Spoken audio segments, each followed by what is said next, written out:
Sa kuha ng CCTV na ito sa isang barangay sa Parañaque, nahulikam ang makapigil hiningang pag-aamok ng isang lalaki sa isang barangay. Nakatanggap kami ng tawag na meron nga daw nagwawalang tao ron sa Barangay San Antonio, Bali 8. May bitbit na butcher's knife at walang habas na inihataw sa pulis na rumisponde sa insidente.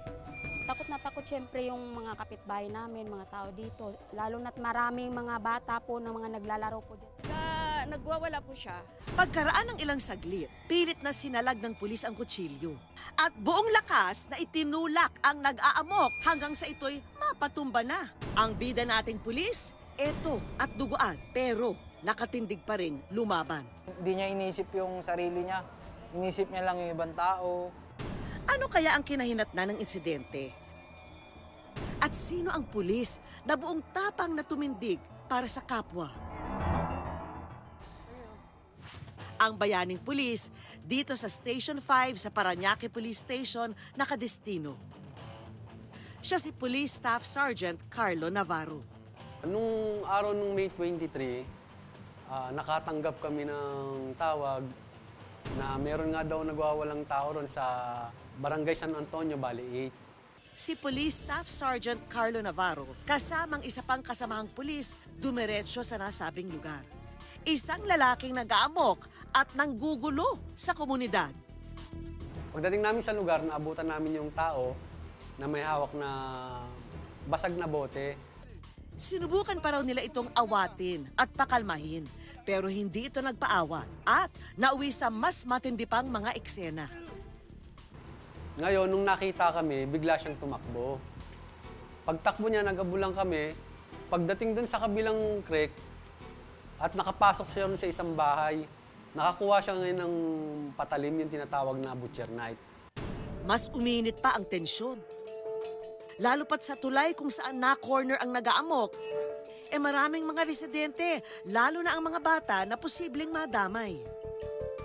Si Heidi na naninirahan malapit sa pinangyarihan ng insidente, hindi raw makapaniwala sa nangyari. Tumakbo yung salarin dito sa lugar namin. Dito po siya nag-amok. Maraming mga bata po na mga naglalaro po dyan sa kalye po. Siyempre natatakot din po bilang magulang po. Si Aling Florita naman, hindi raw napigil ang kabog ng dibdib. Nagwawala po siya. Ngayon po, may tumawag po ng mga barangay tanod, tsaka yung mga pulis po. Ayun po, dumating naman po kaagad. So naisip ko, baka mamaya, manghablot siya ng bata ron, gawin niya pang hostage. Mas minaigi ko na tawagin yung pansin niya para sa akin na lang mapunta, para sa akin siya sumugod. Hanggang sa ang dalawa, nagpambuno na. Pero ang masaklap na pangyayari... So pag-atras ko naman, na-outbalance ako. Sa pagka-outbalance ko, doon siya nagkaroon ng pagkakataon na sugurin ako para tagayin. Kahit sugatan, pilit pa rin siyang bumangon para agawin ang hawak nitong kutsilyo at maiwasan ang paglalapan ng sitwasyon. Dito na raw na corner ng mga alagad ng batas ang nag-aamok para arestuhin. Pero pagkatapos ng insidente, ang ating bayaning pulis, sugatan at duguan.